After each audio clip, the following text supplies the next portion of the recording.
In recent years, political discourse in the United States has become increasingly polarized. Among the most provocative comparisons in modern political commentary is the assertion that current U.S. President Donald J. Trump mirrors Adolf Hitler, the dictator of Nazi Germany. Critics argue that Trump's rhetoric and leadership style echo that of authoritarian regimes, particularly Hitler's rise in the 1930s. Supporters dismiss these claims as exaggerated or politically motivated. This documentary-style examination seeks to neutrally explore the parallels and divergences between the two figures, grounded in historical context, political dynamics, and military influence, drawing solely on documented, credited sources and scholarly analysis. Part 1. Origins and the Rise to Power. Both Donald J. Trump and Adolf Hitler emerged during periods of national unrest. Hitler came to power in a post-World War I Germany during the collapse of the Weimar Republic, widespread unemployment, and hyperinflation. According to historian Richard J. Evans in The Coming of the Third Reich, Hitler capitalized on a disillusioned public looking for strong leadership and national revival. In contrast, Donald Trump rose amid the aftermath of the Great Recession, during a period of increasing globalization, job loss in the manufacturing sector, and rising partisan tension. According to the Pew Research Center, Americans in 2015 reported record low trust in government. Trump, a political outsider and businessman, capitalized on this disenchantment. Both leaders used populist language. Hitler appealed to the Volk, the German people, promoting an ethnic nationalism. Trump, as noted by the New York Times, often used rhetoric centered around America First, appealing to American workers and cultural conservatives. However, while Hitler's rise involved paramilitary violence and the suppression of other parties, Trump was elected through democratic processes. His campaign in 2016 was marked by provocative language, but did not involve the dismantling of rival political organizations. Part 2. Rhetoric, Media, and Propaganda. A key element of the Hitler-Trump comparison lies in rhetoric. Adolf Hitler mastered oratory and propaganda, using it as a tool for mass mobilization. Joseph Goebbels, Hitler's minister of propaganda, developed highly controlled media messages to stoke nationalism and suppress dissent. Trump, while not operating a state-controlled media system, leveraged platforms like Fox News and social media, particularly Twitter, to bypass traditional news outlets. As the Washington Post reported, Trump often branded opposing media as fake news, a term that delegitimized critical reporting and created an alternative reality for supporters. Masha Gessen, a journalist and historian who has written extensively about autocracy, stated in The New Yorker that one of the hallmarks of authoritarianism is the erosion of truth, a tactic seen both in Nazi Germany and in Trump's media strategy. While Hitler criminalized dissenting media and imprisoned journalists, Trump did not enact such state-level controls. However, watchdog organizations like the Committee to Protect Journalists noted increasing hostility toward the press during his administration. Part 3. Immigration and Radical Rhetoric. Another area of comparison is immigration and the treatment of minorities. Adolf Hitler's ideology was openly racist and anti-Semitic. The Nuremberg Laws institutionalized racial discrimination, and Hitler's policies led to the Holocaust, the genocide of 6 million Jews. Trump's policy, particularly his administration's zero-tolerance immigration policy, which led to family separations at the U.S.-Mexico border, sparked outrage. The United Nations, in a 2018 statement, urged the U.S. to stop separating children from families, calling it a violation of international human rights law. Critics also point to Trump's comments about Muslims, Mexicans, and other minorities as racially charged. In 2017, Trump signed Executive Order 13769, known as the Muslim Ban, which restricted entry from several Muslim-majority countries. Federal courts ultimately struck down parts of the ban, but the incident fed into the accusations of religious discrimination. While the U.S. under Trump never approached the genocidal policies of Nazi Germany, critics argue that the normalization of xenophobic rhetoric creates a dangerous precedent. Historian Timothy Snyder, in his book On Tyranny, warns that democratic backsliding often begins with the marginalization of vulnerable populations. Part 4. Relationship with military and law enforcement. In terms of military dynamics, Hitler restructured Germany's military to serve the Nazi Party. He withdrew from the League of Nations, rearmed Germany in defiance of the Treaty of Versailles, and used paramilitary groups like the SS and SA to enforce internal control and eliminate opposition. Trump did not form private militias, but he expressed admiration for authoritarian strength. In June 2020, Trump called for the military to dominate protesters during the George Floyd demonstrations. According to The Atlantic, this sparked backlash from former military leaders, including General James Mattis, who stated that Trump was the first president in his lifetime who did not try to unite the American people. Trump also encouraged supporters to be aggressive. At a 2016 rally, he said he'd like to punch a protester in the face, and at times praised law enforcement in ways critics described as encouraging police brutality. While Trump had no paramilitary wing akin to the SS, organizations like the Proud Boys and Oath Keepers often responded positively to his messaging. The Southern Poverty Law Center classified these as far-right extremist groups, some of whom were later implicated in the January 6, 2021 Capitol insurrection. Part 5. Democratic Institutions and Rule of Law. Hitler dismantled the democratic Weimar system after his appointment as chancellor in 1933. The Reichstag fire was used to justify the Enabling Act, giving Hitler emergency powers. The judiciary was co-opted, and political opponents were imprisoned or executed. Trump, in contrast, operated within a constitutional framework. However, he repeatedly challenged democratic norms. After the 2020 election, Trump refused to concede, claiming without evidence that it was stolen. These claims were refuted by multiple courts, the Cybersecurity and Infrastructure Security Agency, and the U.S. Department of Justice. The culmination of this denial was the January 6th attack on the Capitol, an unprecedented assault on a democratic institution.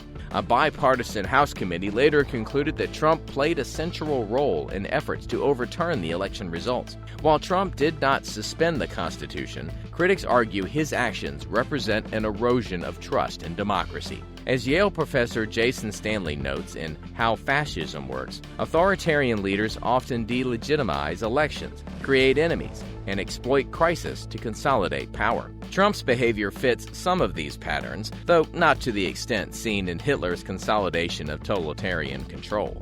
Part 6. Economic Policies and Populism.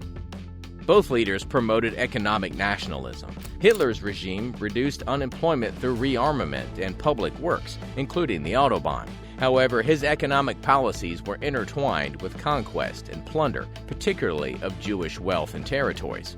Trump's America First policies focused on tariffs and bringing jobs back to the U.S., particularly in manufacturing. His administration passed the Tax Cuts and Jobs Act of 2017, which disproportionately benefited corporations and the wealthy, according to the Tax Policy Center. While Trump touted stock market gains and low pre-pandemic unemployment, critics argued his economic message favored the elite over the working class. Still, millions of Americans saw him as a voice for the forgotten man, a phrase echoing through both New Deal language and populist appeals of the past. Unlike Nazi Germany, Trump's policies did not involve state confiscation of property or military-driven economic growth. However, the appeal to national pride and economic revival was a shared strategy. Part 7. International Relations and Nationalism. On the world stage, Hitler pursued expansionism under the guise of Lebensraum, living space, leading to invasions of Austria, Czechoslovakia, and Poland. He rejected international agreements and alliances unless they furthered his vision of a German empire. Trump did not pursue territorial conquest, but his America First doctrine led to the withdrawal from international agreements, including the Paris Climate Accord and the Iran nuclear deal. Trump also criticized NATO and expressed admiration for autocratic leaders, such as Vladimir Putin and Kim Jong-un. According to Foreign Affairs, Trump's foreign policy marked a retreat from multilateralism and a reshaping of U.S. global leadership. While this shift was not militaristic like Hitler's, it reflected a broader nationalist agenda, suspicious of global institutions. Part 8. Legal Repercussions and Legacy. Hitler died by suicide in 1945 as Allied forces closed in. His legacy is one of genocide, totalitarianism, and global destruction. Germany has since criminalized Nazi ideology and taken extensive steps towards remembrance and justice.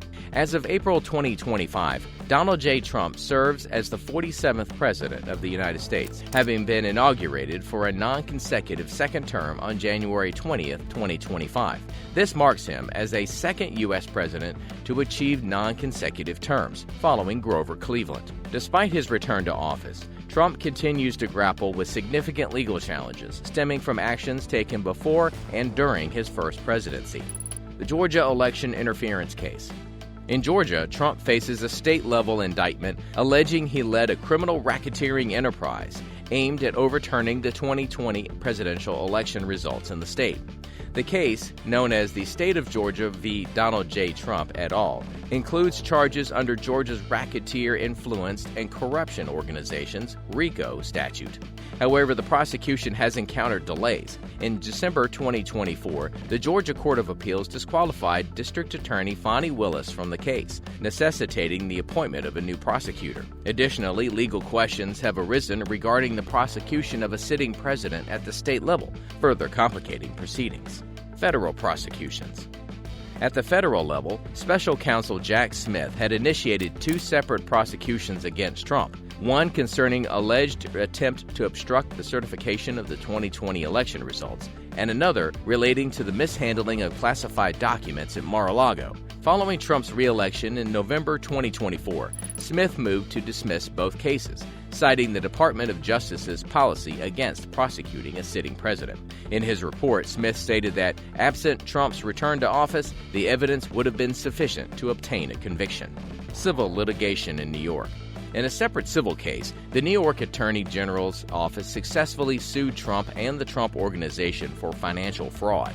In early 2024, a New York judge ordered Trump to pay $354.8 million in disgorgement for inflating asset values to secure favorable loans and insurance terms. Trump has appealed the ruling, and the case remains under judicial review. Presidential actions and public response. Since resuming office, President Trump has taken actions that have drawn both support and criticism. He reinstated Schedule F, a federal employment classification that makes it easier to dismiss certain civil servants, a move seen by critics as an attempt to consolidate executive power. Additionally, he issued a blanket pardon for individuals convicted in connection with the January 6th Capitol riot, a decision that has sparked debate over accountability and the rule of law. Public opinion remains deeply divided. As of April 2025, Trump's approval ratings stands at 45%, the lowest for any U.S. president in their first quarter since World War II, excluding his own first term. Support among Republicans remains high, while approval among Democrats and independents is markedly low. Conclusion. While Donald J. Trump's presidency has not mirrored the totalitarian regime of Adolf Hitler's Nazi Germany, concerns persist regarding the erosion of democratic norms and the consolidation of executive power. The legal challenges he faces underscore ongoing debates about the resilience of American institutions and the rule of law. As history unfolds, the nation's response to these challenges will shape its democratic legacy. To equate Donald J. Trump with Adolf Hitler in absolute terms is historically inaccurate.